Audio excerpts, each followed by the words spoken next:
Chers auditeurs de Radio Taïwan International, Jean-Yves Vertebise, maître de conférence à l'Université catholique Fulun à Taïwan, va vous présenter l'émission Géopolitique en Asie. Chers auditeurs de Radio Taïwan International, bonjour pour ce nouveau podcast de notre émission Géopolitique en Asie. Nous allons revenir sur la première année de présidence de William Lai, du président de Taïwan, la Xing-de, en fait partant de son discours qui permettra de faire un peu le bilan de cette première année de présidence et en même temps évoquer les défis à venir et tout cela donc à travers le filtre du discours du président la Xing-de William Lai. Donc le 20 mai 2025, la semaine dernière, le président de la République de Chine à Taïwan, c'est-à-dire à la Xing-de, a adressé un discours à la nation qui faisait le bilan de sa première année de présidence. Donc on rappelle que la Xing-de est donc le président de la République de Chine ou Taïwan, qui donc fait suite à la double présidence, le double mandat de Tsai Ing-wen, et que la Xing-de est aussi, comme Tsai Ing-wen, du même parti, le Parti démocrate progressiste, qui a, pendant 3 fois, donc rejeté le KMT dans l'opposition au niveau national, même si donc rejeter le KMT au niveau de l'opposition nationale, même si le KMT a en fait une majorité courte au Parlement, grâce aussi surtout à l'appui des voix du parti qui devait être centriste, mais qui au fond aujourd'hui pratiquement à 100% s'aligne sur les positions du KMT, donc le parti de l'ancien maire de Taipei, Ko Wen-je. Donc ça c'est la scène actuelle à Taïwan, avec ces deux grands partis, donc le KMT et le DPP. Le DPP à la présidence nationale, le KMT force d'opposition, voire d'obstruction au Parlement, et ce parti centriste qui en fait s'aligne en fait du point de vue sur le point de vue du KMT pour peser dans la balance nationale. Ok. Donc un pays assez divisé, assez fracturé au niveau politique et toujours évidemment sous la menace chinoise. Donc ce discours il était important.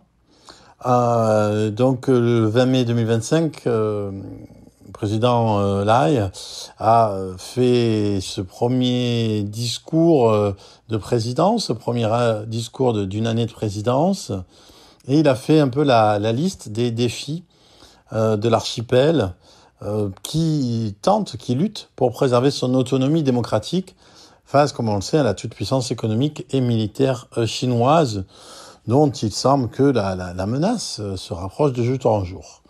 Donc sur le plan environnemental, le président s'est d'abord satisfait que de 2015 à aujourd'hui, la concentration moyenne de particules PM2.5 soit passée de 21,82 à 12,8 en milligrammes par mètre cube. Et 12,8, ça veut dire quoi? Ça veut dire que par exemple, si on compare avec la Chine, il y a eu un article scientifique donc de savants chinois paru en 2023 qui montrait en fait que la concentration nationale moyenne en Chine était de 40 milligrammes par millimètre cube. Et il faut rappeler que donc selon les directives de l'OMS, le taux annuel recommandé, c'est de 5 mg. Donc à Taïwan, on est 2 fois plus, et en Chine, on est 8 fois plus. Donc ça, c'est un premier événement. Donc évidemment, un premier élément. Alors évidemment, c'est pas simplement la concentration de PM2.5 qu'on peut voir la santé environnementale d'un pays.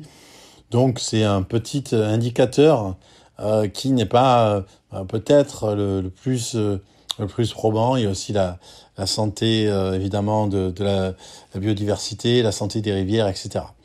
Donc, mais c'est le point que le président Lai a évoqué.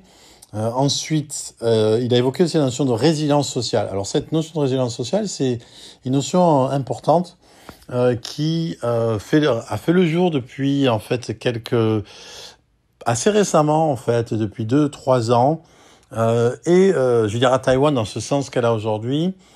Et cette notion de résilience sociale, elle est aussi conçue par des sociologues de Taïwan comme en fait un concept un peu clé et un peu chapeau qui regroupe deux choses différentes. Les enjeux, deux enjeux différents, les enjeux à la fois environnementaux et sécuritaires. C'est-à-dire que d'un côté, il s'agit de la résistance nationale. D'un côté, doit apprendre la résilience face aux catastrophes naturelles qui peuvent frapper le pays. On sait que Taïwan est soumise à des possibilités de typhons, de tremblements de terre, voire de tsunamis s'il y a des tremblements de terre marins à proximité, et de glissements de terrain, pluies diluviennes, etc. Donc c'est un pays qui se trouve donc subtropical, qui se trouve au croisement de trois plaques tectoniques. Donc il y a tout un ensemble de risques environnementaux, naturels, extrêmement, sans compter ceux qui sont induits par la marche du progrès eux-mêmes, mais des risques, on va dire, fondamentaux, comme par exemple les séismes. Et donc pour ça, il faut préparer le pays, mais en même temps, la notion de résilience nationale ajoute à cet aspect de préparation aux catastrophes naturelles un aspect de préparation aux catastrophes militaires. C'est-à-dire qu'il faut à la fois former, éduquer et communiquer sur des menaces qui sont à la fois naturelles et militaires. Et donc il faut apprendre à la population à se tenir prête à cette double menace, qui est la menace d'un séisme ou d'un typhon, et la menace sur ses infrastructures, la menace donc ça peut être une menace cyber, ça peut être une menace balistique, ça peut être une menace de plusieurs natures différentes, une menace qui est venue de Chine essentiellement. Il n'y a pas d'autres pays qui menacent Taïwan. La plupart des pays alentours, sauf la Chine, ne sont pas dans une politique d'intimidation et de menace par rapport à Taïwan, ni le Japon, ni les Philippines. Donc, à la fois préserver, accompagner, préparer à la menace à la fois naturelle et donc chinoise, militaire, cyber, virtuelle.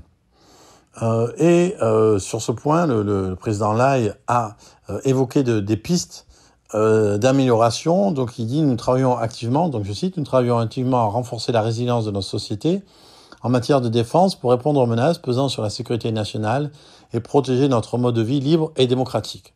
Donc on voit, il associe sécurité nationale et démocratie, puisque effectivement, ce que cherche à préserver Taïwan en tant que pays démocratique, c'est aussi sa démocratie. Donc il y a 150 milliards donc de NTD, donc de nouveaux dollars taïwanais, qui sont destinés à renforcer la résilience nationale. Mais comme on le sait ou on le rappelle, il y a des luttes en fait extrêmement féroces au sein du Parlement entre donc le parti d'opposition, le KMT, et le DPP, quant à l'allocation des fonds, notamment au niveau des dépenses militaires. Et là, Taïwan est entre plusieurs, on va dire, menaces ou intimidations ou contraintes. C'est-à-dire que d'un côté, il y a les États-Unis qui demandent à Taïwan d'augmenter de plus en plus, graduellement, 2, 5, 10% la part du PIB dans la défense publique, la part de la défense publique dans le PIB.